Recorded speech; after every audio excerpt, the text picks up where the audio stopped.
Okay, Offsiders, welcome to episode 7 of Offside Talk. I am your host, Nimz, and as always, I'm with my co-host, Fatz. How you going, Fatz? Yeah, good, man. How are you? Yeah, pretty good, man. Of course, we have the international fixtures this week, so a boring week in football. Well, not so boring, but boring week for EPL and other leagues. Interesting for the national teams to get started. Before we start the podcast, though, I just want to remind our viewers of the competition we're running, Fatz. So we are giving away 2 copies of FIFA 20 on any console of your choice. Yes, 2 copies. One for the tagger and one for his mate, I guess. So how do they win? How are you eligible for this? So they got to like us on Facebook and also tag into the post that the ad's on a player that they can absolutely hammer in that game. So it's as simple as that. And then we'll pick it out next week. Yep. And the comments on Instagram, they're not valid? No, they're not valid. We have seen a high significant amount of likes and comments on that post. So unfortunately, they are invalid. You have to head over to our Facebook page and follow the instructions. That way we can pick out the right winner. Beautiful. So no catches. Guys, just go onto our Facebook page as stated. Like the page. Find our post about the giveaway and comment your friend that you would smash on Facebook. Before we get the show started as well, just some formalities. We've got a guest on our show for the first time, Fatz. With us, we've got Ceyhun Dogru. Ceyhun Dogru in Turkish. Ceyhun has a past in sports journalism, and he's got a different opinion on teams in the EPL and stuff like that, and I thought it would make it an interesting episode. So, how you going, JJ? Thank you for having me, guys. I appreciate being here, and can't wait to get into this. Yeah, it's good. It's good to have a different perspective on everything else that we're going to talk about, so let's get straight into it. Yeah, Fats, do you want to start off with one of your questions, or you want me to go on to one of mine? Oh, yeah, man, I'll kick it off. Now, one of the big ones over the transfer period was Alexis Sanchez. He finally got his move to Inter. So my question is he the worst transfer in Premier League history? Now, I'm referring to him being sold from Arsenal to Manchester United here. So I don't know, the numbers don't add up, but what do you think, JJ? It's a shame that a player with his caliber to be playing that bad for a club that big. You know, there was nothing but high expectations when it came to Alexis Sanchez going to Manchester United. And the way he performed, man, it was terrible. It's horrible. And it's such a waste of money. Do you think it was the player, or do you think it was the constant transition of the manager? Because you had Mourinho and then you had Solskjaer, and then it was just poor performance after one another. So, well, I think a player like him, he's played for a big club like Barcelona. He's played for Arsenal. You know, coaches transitioning shouldn't have been an issue for a professional player with like Alexis Sanchez. You know, a lot of other clubs have done it. Look at Chelsea; they've gone through coaches left, right, and centre, and all their big players always stepped up. Fats, if I can add my 2 cents in as well, man. Look, you see the statistics, as Jay said off air, with Arsenal. So I think sometimes a player doesn't fit a team's style of play. You go from performing so well at Arsenal to completely flopping at Man U. And sometimes a move to a completely different league, a fresh start, can be good for a player. So in terms of being the worst transfer, probably a bad transfer for Man U. But I think there's some promise there for him at Inter.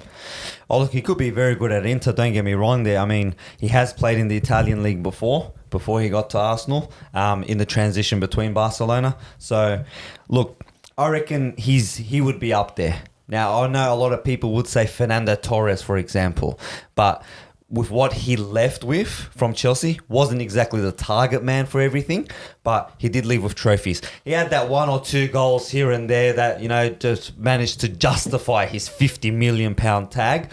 But Alexis Sanchez, from exactly what you said, Jeyhun, from what he was at Arsenal compared to what he was at Man U, he was considered the saviour for Old Trafford. He was like a Ferrari at Arsenal and a Datsun at Manchester United. I think a broken Datsun. And if you can't compare Fernando Torres' spell at Chelsea to him at Manchester United, because regardless of what anyone says, Fernando Torres still performed pretty well for Chelsea, and he won trophies. You know what I mean? He delivered what he was meant to deliver. Yeah, exactly. I agree with you. Yeah. Look, even me as a Chelsea fan, he put in 100%. Yeah, he did go, 15, 14 games without a goal to justify that price tag that he had, but you can see that in his heart, 100% he was pushing for. He didn't do what Alexis Sanchez did at Arsenal, especially towards the end of his little reign, which was smirking when you're down 5-1 at Bayern Munich. He was $1 million bench warmer. That's what he was. Yeah, I totally agree with that. So it looks like we're almost all on the same page on that. So yeah, definitely. So Emin, do you have something for us? Yeah, Fats, I do. Something that we've been talking off air, especially with Ohms, our host who's overseas. A question I want to just throw around at the table. Does Liverpool have a defensive issue? Does Liverpool have a defensive issue? Now, I know Ohms is overseas. He's not exactly giving his view yet. So he can't defend himself at the moment. He can't defend himself. But you got to answer it honestly. I don't think Liverpool have a defensive problem. Okay, you have the Champions League winning defense here. It's as simple as this. Absolutely. Now, whether they're gonna fall off flow, every team does. Even the World Cup teams do. Brazil's greatest defense ever, they won the World Cup, still had flow issues. Are they going through a flow issue? Maybe. They might be. But that doesn't necessarily mean, okay, one's out of flow, we need to buy someone. Or two's out of flow, okay, we need to start replacing this. Oh, we need to start changing. As soon as you start doing that, the team's chemistry is gone. That's right. For me, I don't think they have a defensive issue. Before, we've discussed this on many podcasts as well. If they want to find depth, fair enough. If you want to say, okay, give Alexander-Arnold a break and we've got a hectic youngster in the background ready to come up that we can put there. But we've got those players already. More. It's just more along the lines of if we want to start... Sorry, I shouldn't say we because I'm not a Liverpool supporter, but if you guys want to start competing in, say, 6 comps and you want to make sure 100%, every player is 100%, okay, maybe you can find another youngster to take Van Dijk off. Or something like that. But defensive issue, I've got to disagree with OMC. Yeah, well, the thing is, the problem with him is that we let strikers go in between us so easy. So our last-ditch defense is always the one that's helping us out. And, regardless of that, we're still first. We're Champions League champions. You wait for Super Cup champions. I don't see any issue. And the way we play as well, the style that we play off the wings. Alexander-Arnold and Robertson, they're pretty much our imaginary right wing, left wing, kickers, and they lob the ball into the middle, and that's it. We'll see how we go from there. Yeah, look, I don't disagree with you from that angle. I mean, what Omar wants is that we want to play through the middle. That's what his issue is. Yeah, it could be because as soon as you take away your right wings, okay, which is effectively, like you said, it can be Alexander-Arnold or it can be Robertson. We talked about this last week. Yeah, exactly. As soon as you take it off, what happens? You're going to have Henderson and Salah. That's it. You're not going to have the overlapping run that Henderson maybe can keep up with Salah. Yeah, and for example, in the Super Cup final, as I pointed out while watching the game, Chelsea was putting 2 or 3 players on Mo Salah, and you've got the right wing completely closed off. When you've got Arnold overlapping, it's like 2 people that you now have to look out for. Not only that, and then you still got to look out for Henderson, who can smack him from the 18-yard box. That's right. So you don't have those runs. Those 3 players that are marking Salah, one moves off to Henderson, which isn't, like I said, the fastest player in the world at the moment, but give him the ball, he's got creativity, and he knows where to put it. Yeah. Especially if you give it backwards, and you're going to go and give it to, say, Arnold that's overlapping Salah, or Salah who moves more out to the 18-yard box. So, yeah, I stand by. I don't think there's a defensive issue. If you want defensive reinforcements, go for gold. There's no harm in having 3 players for the same position. Why? It's going to make more competitiveness, and you're going to have everyone fit. Yeah, I agree. And I think this is something that, sorry, Ohms, we're sort of grilling you here, but he's made comments this week about Mariano for Galatasaray doing like similar thing that he doesn't drop back, But I think football evolves so fast, and I think the right wing back position at the moment is like a go-to position. You see a lot of teams doing this. It's just evolving, and sometimes those right wing backs aren't going to come back because that's what the centre backs and the centre defensive midfields are for. Yeah, exactly. Totally agree. I got one for you guys. Now, you guys are both Liverpool supporters here. Yeah. Now, I'm going to ask a question that sort of might reflect on last season as well. Now, Liverpool last season had 1 defeat. Can Liverpool go undefeated this year? No. No, why? but we'll still win the comp. Do you reckon that you'll lose more games this year than you would last year? No, I reckon we'll lose one again. It will be at Man City's home ground again. Man City's home ground. Look, Man City is showing... But I hope not. I still have confidence in my team to go undefeated, to be honest. Look, it would be something heavily talked about considering Liverpool hasn't won the Premier League in 30 years. And imagine after 30 years winning it undefeated. Rub it in. Rub it in. I don't think anyone in the football world will ever forget Liverpool haven't won it for 30 years. But coming back and imagine winning it undefeated, I think that would be a heavy statement, especially Champions League's winners the year beforehand. Oh, definitely. But it's a long season, Fats. And, you know, we see this with Man City. We've talked about how much depth they have in their squad. But 1 or 2 injuries can really throw your team off. So when you're playing in, you know, Champions League, you're playing international fixtures, you're playing... you've got players the caliber that Liverpool has in them. Look, we can all want to go undefeated. We've certainly shown that we can come close like we did last season. But we can't predict the unpredicted. So if everything goes right, we've got the players to go and do it. But a premiership would be good enough for me, in my opinion. And another thing is, like, when we lost the Champions League against Real Madrid, that made us so much more hungrier to win it the next season. So we made it our goal, our ultimate goal, to win it. So what makes this year any different when it comes to the Premier League? Well, you guys did very well, especially when, like you just said, you guys lost the Champions League to Real Madrid. Klopp knew exactly what to do, which was, okay, I need a keeper. Okay, my keeper cost me. I need one. When I got Alisson, what a keeper he's turned out to be. Oh, excellent keeper. I got Van Dijk, and he knew that one more season with Van Dijk, he's going to center himself into that position. So, for me, look, going undefeated, like Nimz, like you said, it is early. You are showing signs, especially since last year, you were one loss and finished second in a miraculous... It was a 2-horse race till the end. So...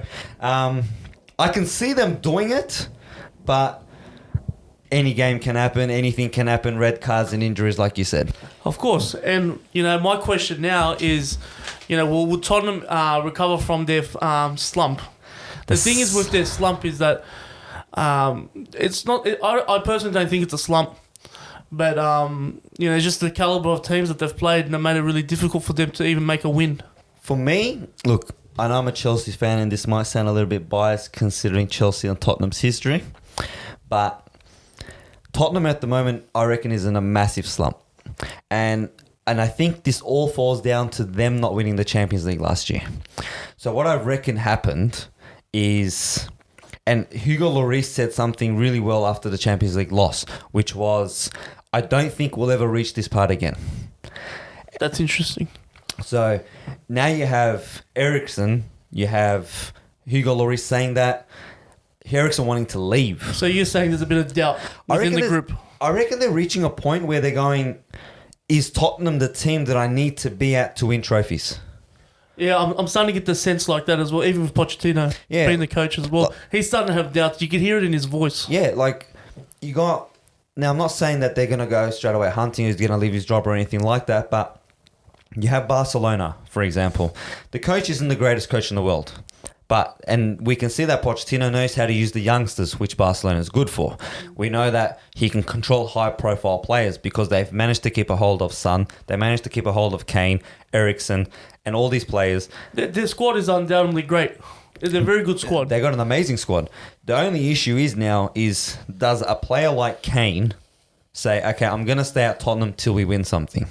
Till you're 30, 31. Because the way it's going at the moment, you either need Pep and Klopp to, you know, die to be able to compete, and you got to be spending at least 200 million to fix your squad, because you can see losing to Newcastle, dropping a 2-0 lead to Arsenal, who's still in the transition themselves. I reckon there's an issue with that team regarding, is this where my future should be? Yeah, look, whether it's a slump, I mean, they've had 4 games. 2 of them were tough fixtures. You know, you're going up against Man City, last season's champions.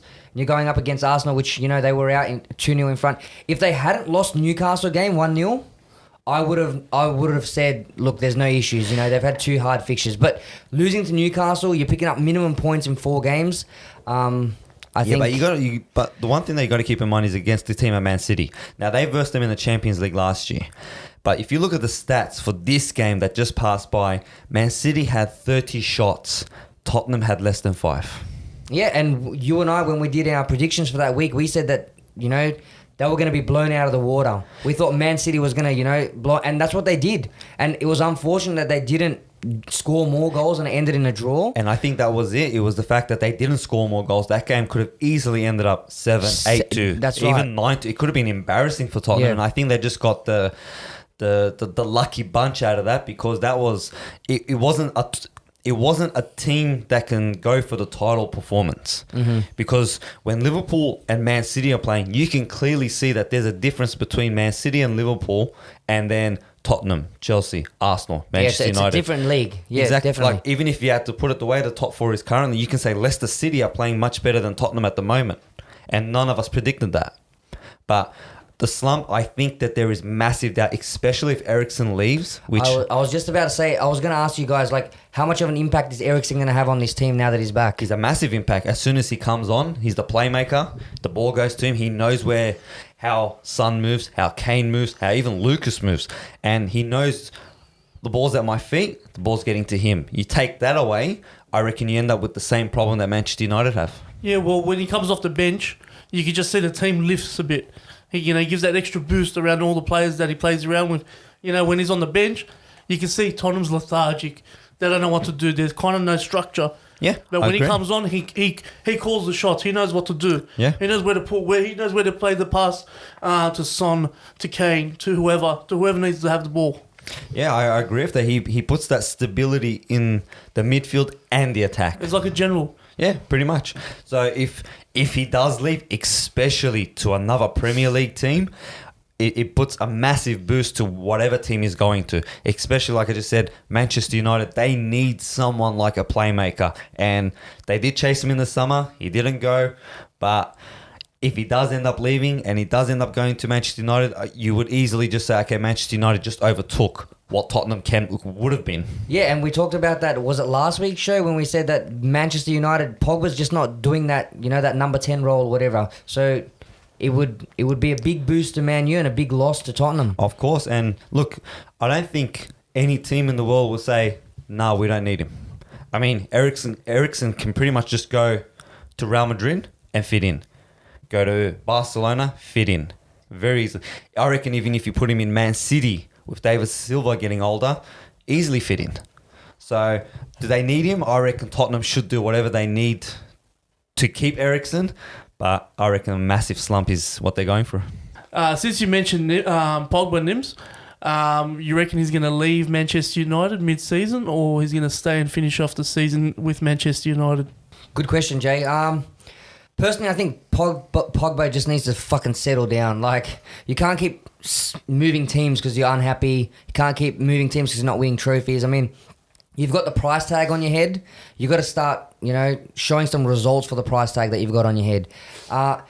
Is he doing horrendous? I don't think so. I mean, he's without him, I think Man U would be a lot worse off. I don't think he'll move. I think he'll stay out the season. I think that he needs to stay out the season. I mean, it takes a long time to adjust to a team. I mean, he's a great player. That adjusting for him is going to be a lot quicker for other players. But, man, you need to settle the fuck down. Stay in a team, show that you're worth what you are. Nah, I don't think he's going to leave. I mean, there's only, 3-4 teams in the Premier League, in the world, I should say, that can actually afford Pogba, especially during the summer, during their winter. With Solskjaer being there, new coach, new players coming up, new methods he's trying to implement, I think he might give this year a bit of a, let me see how it goes. And maybe go to see how, if they can finish top 4 back into the Champions League. I think that's what's going to matter the most. If Man U do not make Champions League, Pogba's going to pretty much say, do I continue playing for a team that doesn't play Champions League? I agree with you over there. I think that if Manchester United keep playing the way they do now, and they're not within that top 4 by mid-season transfer window, he'll be gone. He'll be gone by mid-year.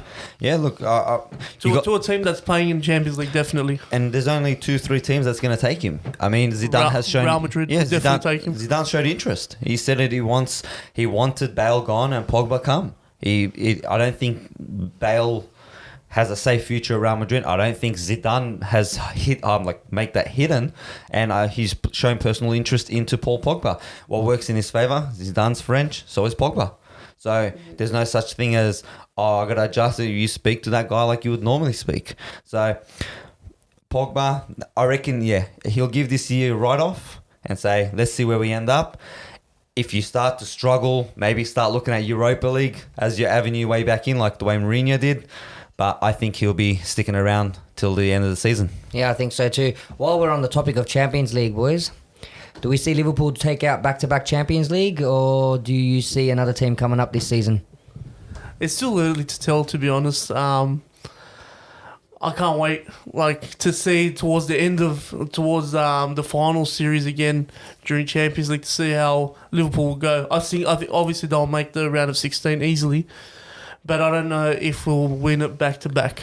It's really hard to win anything back to back in those type of leagues. Yeah, look, the last team to do it was Zidane with Real Madrid, and we've touched on this before, which is I don't think it was Zidane. I think it was Ronaldo that did all that. Liverpool going back to back, I think the benchmark for them, I think the way that they're playing, the way that their team has been structured, I think they should be able to make semi-finals, and then it will fall to what team do they get. Now, last year they lost 3-0 at Nou Camp to Barcelona, and everyone said, okay, back to the drawing board. Then what happened? To be honest, they didn't really say back to the drawing board. We played very well that game. The only thing, when we lost 3-0, everyone just went, what happened? Yeah, exactly. We played so well. How did we lose 3-0? I don't understand. Don't worry, we got this. Come to Anfield and we got this. And that's exactly what happened. I think there's only one supporter that I know of that actually said that. Not naming anyone, but I think it's Ohms. Look, if you look back at that game, it was a mistake. It was another mistake, and then it was Messi with one of the free kicks for the ages. That's what it was. Oh, it was a beautiful free kick. You can be a Liverpool fan, you can be anyone. The keeper had no chance. The wall had no idea. That's right. That's as pigeon as you're going to get it. Yeah. Simple as that. Liverpool taking it back to back, I don't know. I reckon they are a strong possibility. With the transfers that Real Madrid has had, I think it's going to fall to if they can gel, because they're not doing so at the moment. Messi, does he come back and say, let's have another go? I don't know. I don't think PSG will do it with the internal problems that they're having. So I would say Liverpool would easily be in my top 3 predictions to see if they're going to take it back to back or not. Yeah, I'm going to agree with Jay with what he said at the start. I think it's too early, but following the major leagues, a lot of the big teams this year haven't started off so great. And a surprise team like Ajax last season might knock out some of these big clubs early in the competition. But I think Liverpool's got a great chance going back to back. They showed that they can handle pressure. I mean, you lose 3-0 and then to have to win at 4-0 at home, shows a lot of guts. Shows a lot. That's Anfield for you. Exactly. So I'm not going to say Liverpool's not going to win it. It's not going to be easy. But I just think that a lot of these big teams with the issues that they're having this season, maybe it'll be surprising to see them not go as far as we predicted. All right, so speaking of issues, now there was a big one within the transfer season, which was Neymar. Now, Neymar did pretty much say, I'm going to Barcelona. I'm leaving PSG and I want to go to Barcelona. I've had enough at PSG. Now, the issue with Neymar is he worth the price tag that everyone's asking? Because from the rumours that were out was Barcelona offered nearly 100 million euros plus 4 players of PSG's choice. Well, so is he really worth that price tag? He's worth 100 million and one player, not 4 players on top. I feel like he is a game changer though. Imagine having him in your squad. I'll have him in my squad any day. Oh look, you can't say that he doesn't have talent. You can't say that. When you chuck him into it... You can't say that he relies on other players. No, he doesn't. He could take on a whole team on his own. Yeah, pretty much. But for me, it's more, okay, he's got a big price tag on him. PSG paid, what, nearly 250 million wherever it was. It's around that mark. They have the money to spend. But for him to do that, we also need to keep in mind not just the price tag as well, but The attitude. correct, the ego and what's coming with that player. I was just about to say that. I mean, like with Neymar, when everything's going good, it's fantastic, right? And we saw this sort of in the World Cup, in the last World Cup. When things aren't going his way, he's spending fucking half a game rolling on the floor, throwing tantrums. Like, he comes with a massive amount of responsibility. Sort of like Balotelli. I mean, if you have a coach that can handle that, if you've got a team that can, put up with it, sort of like Jagne for Galatasaray, in the end, the players just couldn't deal with it anymore. And you could see it on the field. If I had to have a choice, and I know this wasn't the question, Mbappe or Neymar, I'd take Mbappe. Neymar for me just comes with too much baggage. Oh look, you can clearly see the baggage. The PSG coach clearly stated that he will not play Neymar until this issue has been sorted, and hasn't played in the opening season for the Ligue 1. Look, you look at a player like Mbappe. The guy's still young, and look at the way he, walks around with just his personality. Everything. He's just a gentleman on and off the field. Plays like a gentleman. And he's just, I don't know, I think sometimes Neymar could look up to a person like that and be like, how can I be more like that? And I think that's what the issue is. Neymar doesn't want to look up to someone like that, because Neymar is, in his eyes, I'm better. I'm the best. Oh, definitely. I don't know if you guys saw, but he's been hanging out with the Brazilian basketball team. He shot like a very simple shot. And the way he lifted his arms up in celebration like, I am a king. Like... He's not going to look down. He's not going to look at Mbappe for inspiration to, fix his attitude or his character. Yeah, exactly. I think this is just my personal opinion. I think what's really gotten to Neymar is Mbappe not only turned out to be a great player, scoring all the goals, but he's a World Cup winner. And I think that sort of got to Neymar, which is now this kid, he's 20 years old. There's always memes on Facebook. He's always said that he's still 16. He's won every personal achievement except the Ballon d'Or, to be honest. Exactly. And a couple other big achievements. He's if he stays at PSG, Ligue 1 is almost guaranteed. The way they're spending money, is the Champions League around the corner? Maybe. But World Cup, he's got it in the bag. So, and you got Euros coming up. The French isn't exactly a pushover squad. They've got one of the best squads in the world. You can say maybe they are contenders for Euro as well. Is Brazil just walked away with the Copa America, which he wasn't part of. So does that show that having Neymar outside your team is the best outcome? Like him being left out of the Copa America team and then winning the trophy, that probably hurts his ego so bad. He probably wakes up going, damn, I didn't even do that. And they want it with Ricarlson in the team. Yeah, exactly. And you also need to keep in mind is, if he was in the team, are they going to win it? Yeah. Because they went to other comps. The Copa America's on every year now, and he's been part of it. They haven't won it. He's out of the team, they win it. It's a team sport for a reason, Fats. You got 11 players. You got a player like Neymar. Look, if I played with him, I'd want to fucking knock him out. You know what I mean? You're throwing players off. You don't win World Cups or Copa Americas rolling around on the floor, chucking tantrums, causing problems in the squad. You're probably better off not having him in the squad, as they said, as they did. But nonetheless, I do feel like he's a great player. He's a gun player, and when he won the Olympic gold medal for Brazil, I had a little tear, to be honest. But yeah. Not being a little cat about it. I thought you'd be an Argentinian supporter. Nah, no way. I'm always a Brazilian, man. Look, at the end of the day, in my opinion, I think whatever team he goes to, there's a lot of baggage to come with it. Whether it hits your bank account or whether it hits the ego of your team. Is he worth that price tag? In my opinion, no. But another side question to this is, you got Messi and Ronaldo. And I'm glad that this is going to the topic. It seems like you guys have read my question. Sorry, Fats. You do have Messi and Ronaldo. Is Neymar third? Is he the one straight after as soon as, because look, we got Messi and Ronaldo. In 5-6 years, these guys look like they've done, as in retiring from.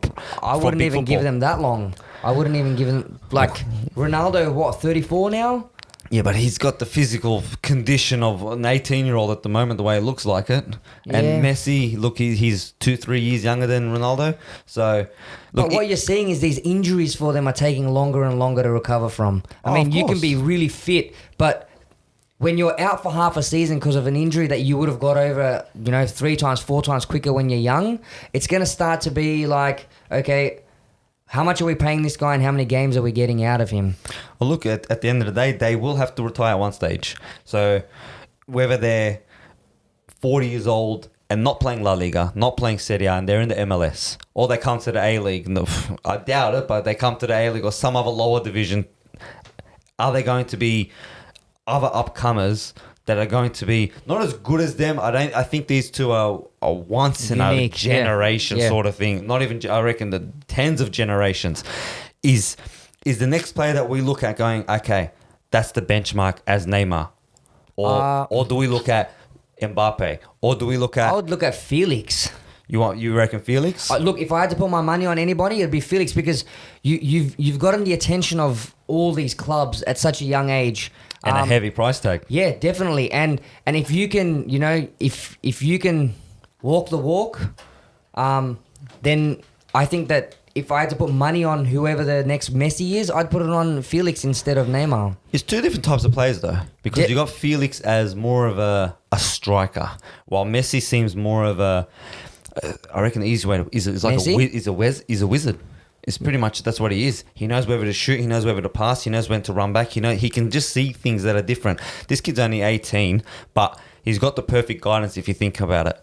He's playing for the Portuguese national team. You got Ronaldo, and he's got a coach like Diego Simeone, which is an absolute amazing coach. Knows how to bring up youngsters, knows how to bring up team chemistry, and knows. You got to think of it like this: if he can control Diego Costa, he's controlling this kid's future to make him one of the best players in the world. Mm-hmm. So I reckon, yeah, look, Felix could be up there. Felix dead set could be up there.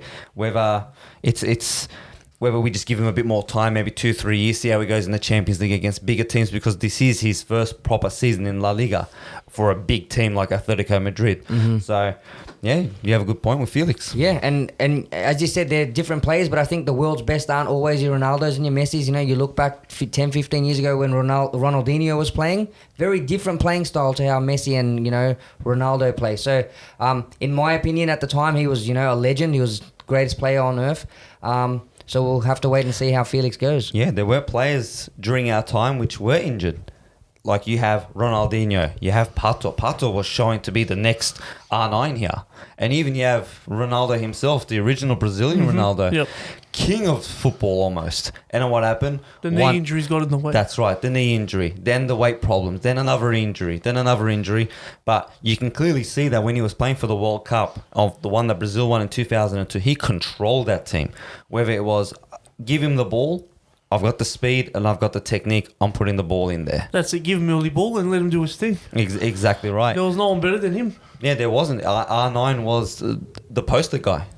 He was in every boy's room. He was on every ad. We remember the Elvis song when they had the cage. Yeah. Amazing song and amazing. Or even the commercial with it was the Portuguese national team and the Brazilian national team. Is that the and one then- they were playing under the stadium and They were stuff? under the stadium, Yeah. and then Ibrahimovic was involved, and everyone was involved. That was a great commercial, to be And as honest. soon as his face went up on there, everyone Oh went, man, I was frosting. R9, great. The funny thing is, my background being a teacher, you talk to these young kids. JJ just had a spill, but I was talking to these young kids, and they'd constantly talk about who do you think's the best player of all time, and it wasn't like Ronaldo and Messi. Definitely they were talking about them, but his name was Fat Ronaldo. Do you think Cristiano Ronaldo is better or the Fat Ronaldo? So 2002, because he was overweight. The image just stuck with kids who've never actually seen him play. That's how big he was, even when he was fat. Look, Well, now we've got YouTube. All the kids have to do is type in Ronaldo number 9 and see how he played. yeah, exactly. I mean, there were times when he was ripping it for Inter. This was long before his World Cup campaign, so he was the one that brought over the step overs and running That's around it. keepers. And Fat Ronaldo even had it. exactly, a Fat Ronaldo even had it. So, yeah, look, at the end of the day, we will have generations go past, we will have times when we go, okay, Messi and Ronaldo is gone. Who's the next player? Look, I reckon you slowly turn me. I reckon Felix might be working his way up to that. While we're on the topic of this classic question, boys, it's, getting towards the end of their careers, and I had this down on my paper. It's like I said, you guys are like leading into my questions right now. But I'm going to ask you guys, Ronaldo or Messi, and why? Ceyhun, you Okay. go with this one. Okay. I hate this question only because you have to appreciate both talents, both different types of, both different styles of play. One plays really selfish, but very great. When I mean selfish, he wants to win it for the team. He wants to win it for himself. He wants that big accolades. The big boy. He's the big man at the park. If it's not his way, he's gonna take the ball, cry, and go home. He's that type of player. Whereas Messi, on the other hand, he just zigzag straight through a player, bang, pass, goal. Two different styles. I appreciate both, and I'm not going to choose two because I love both. Oh, look, I'm sort of leaning towards Ceyhun's answer as well. For me, it was always a matter of, okay, 2008, 2009 season, who was the best player? Okay, say it was Messi. Then the next year, Ronaldo. Then the next year, Messi. Then 2 years, Messi. Then 2 years, Ronaldo. I don't think it was ever okay, Messi has completely dominated Ronaldo over the last 15 years. Okay, you can have sort of a similar conversation with Roger Federer and Nadal. Okay, who was the best? Nadal won more trophies over his period. Okay, but then you look at the styles of play. Ronaldo was more, okay, you can rely on him if you need him to be more physical. Messi wasn't like that. Then you look at Messi and go, okay, agility, weaving between players. We always get compared with that goal that was similar to Maradona. They look exactly identical. See, Ronaldo, even at his peak, wouldn't be able to achieve that because that wasn't his style of play.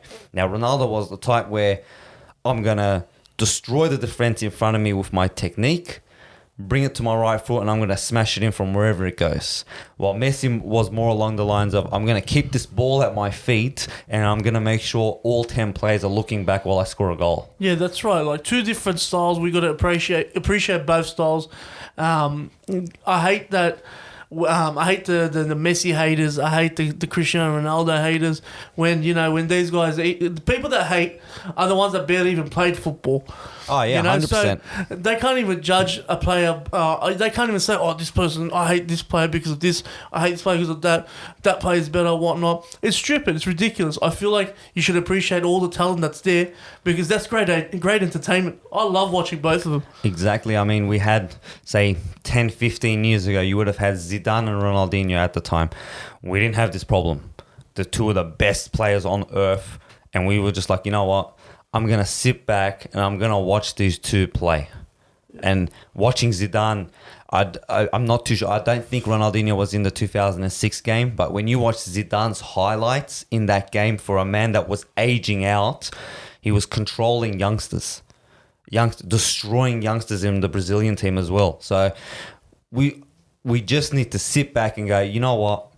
This is Messi and Ronaldo. We got to watch them. We got to watch them not only in the Classico, not only Real Madrid versus Barcelona, but at one stage they versed each other in the Champions League final. Yep. We had them in the I think it was 2008 final. Yep. Barcelona Man U. Barcelona did walk away with a 2-0. Yep. Messi was the better man. He scored that jumping, leaping header with his boot coming off. I still remember watching that goal. But we didn't leave that and go, okay, I watched that and go, okay, Messi's the greatest of all time. I'm going to hate Ronaldo. That's right. I'm going to go, you know what? Watch them come back next year. Watch Ronaldo, what he does next year. Went to Real Madrid. And then left there with what? 4 Champions Leagues? Yep.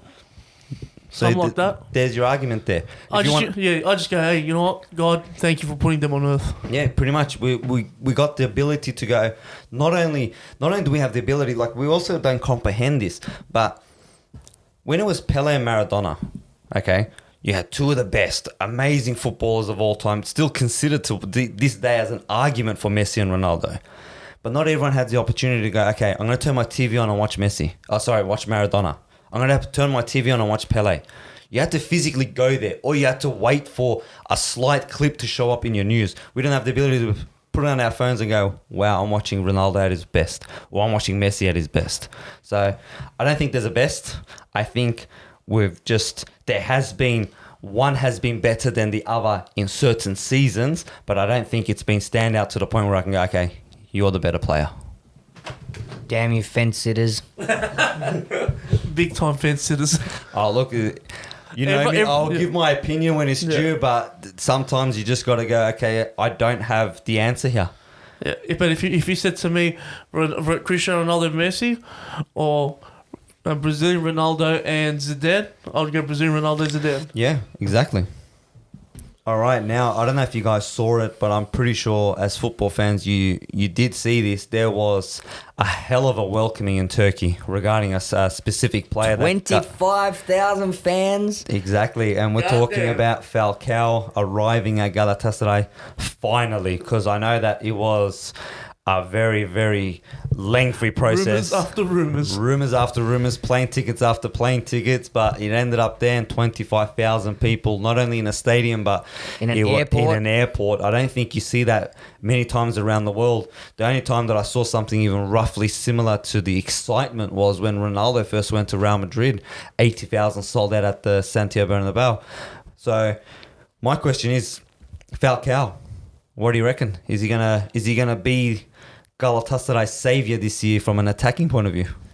Oh, I find it funny, Fats, that you asked me if we noticed a player the calibre of Falcao coming to Turkey. I mean, I haven't slept in the last 2.5 months. The El Tigre. there's this phenomenon going around now on social media, and Falcao's joined it actually.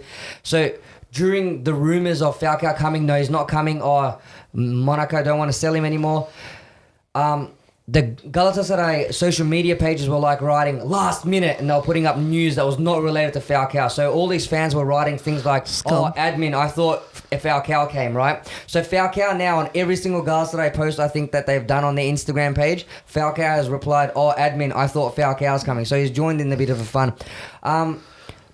Look, you've got a player of his calibre. You know, and he's fast, he's quick, he's just what Galatasaray needs. Whether the midfield, the transfers that have been made into the midfield are able to supply this guy with the balls that he needs. Because I don't see Falcao comparing to Messi or Ronaldo creating his own chances. Oh, of course, yeah, definitely. So he needs to be fed these balls. Yeah. As long as these balls are fed to him, I think he's going to have a great year as long as he can stay away from these injuries. Yeah, I think Fuguli and Belhanda will give him good balls. Yeah, look, coming back on Ohms, he doesn't really rate Belhanda. I know he doesn't, but he's still quality. Look, all I have to say is watch one of the games where Belhanda doesn't play. I mean, There's no balls moving from, the defence to the midfield to the striker. He does do dumb passes. Oh, of course. He takes risks, but those risks pay off. Yeah. So as long as we can get those balls to Falcao in the front, I think, maybe even Golden Boot this season for him. Yeah, and you know what? He's a good-looking player too. Charisma. He's got that charisma. He'll sell some jerseys, that's for sure. Look, he might get us out of debt for once. I don't know about what is it, the $1.4 billion. I think we could sell that many jerseys. I'll buy them. Look, I'll buy 10 myself. I mean, but in saying that, Galatasaray has also made some really good transfers to the midfield. A few players coming from the EPL. It's funny because Fats and I were talking about this a few weeks ago, and we said loans need to be made from the EPL. These young guys that haven't proven themselves. I think giving them a go. I think one of the players we got 2 players on loan from the EPL, right? Well, 3 I think, because we've got Andone and we've got Lemina. I think not Lamela. So bad that we don't have these names, but I think there's 3 players from from the EPL. So yeah, it should be exciting to watch Falcao play. Yeah, I can't wait. I'm excited. Well, what do you think? Galatasaray take out 3 back-to-back championships? I think so. You think so? I think so, yeah. I don't see any other team doing it. Well, Fenerbahce has started off really strong. Oh, you know what? They'll come third. Who are we squeezing in there? Like, I was squeezing Beşiktaş to close second or Başakşehir. Well, it's funny you say. I've got my doubts about Beşiktaş this season. They haven't really made those star transfers. They've lost Quaresma. Here's the thing, Quaresma. So, if all these big clubs knew that Quaresma was going to leave or go, or he had some problems with Beşiktaş, wouldn't you think they would swoop on that? I think they would. I mean, Babel played fantastic for Beşiktaş a couple of seasons ago. Galatasaray jumped straight on him. He played good for Fulham.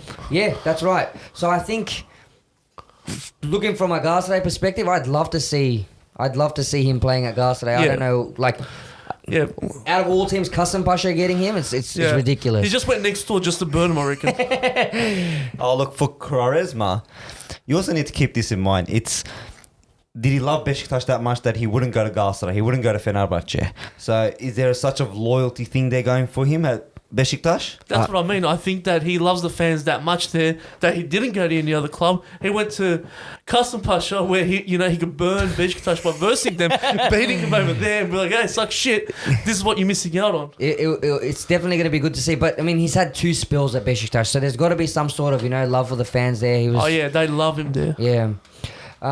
But yeah, it's definitely brought in some colour. Fenerbahce's got Luis Gustavo. Yeah, So, he's quality. He's quality. quality. And I think just when we were thinking, Ohms was saying the Turkish league is dead, we've got some fresh blood injected. And Skirtle's back. yeah. Damn, He went Skirtle. somewhere for like a few weeks and went, you know what, I'm missing Turkey's summer. So yeah, I think Falcao will do stuff here. Just to answer your question, Fats. I feel like Istanbul Başakşehir, they get a lot of the quality players that leave these big clubs and they all go, I'm never going to play for any other club but that club. And they all come back and they all go to Başakşehir. It's like the retirement village. It's the there. retirement village But of except Istanbul football. There's only one player in Turkey that doesn't retire, Emre Belözoğlu. The guy's going to be 55 and I still know. kicking balls. He's our Maldini. You never know. He might come to the A-League somehow. He is continuing to play up until what? He's 67 years old now. Yeah, well, he's only a few years off, Fats. So that's it from us. Yeah, that's a wrap for episode 7. It's always been a pleasure talking football with you, Fats. Always a pleasure. And a big thank you to Ceyhun, who came on as our first guest. Just a shout out for him. You can find Ceyhun on Instagram. It's probably a good idea to start following him. They are starting their own podcast very shortly. There is a project in the making. So to find Ceyhun, you'd be his tag on Instagram is Ceyhun. So it's CEYHUN _Dogru DOGRU. So follow his space. There should be stuff coming out about his podcast soon. Yeah, we'll add a link into our description for his Instagram plus our competition, and you know where to follow us and like us. So that's a wrap from us. Yeah, and until Tuesday, stay offside, guys. Thank you very much for listening.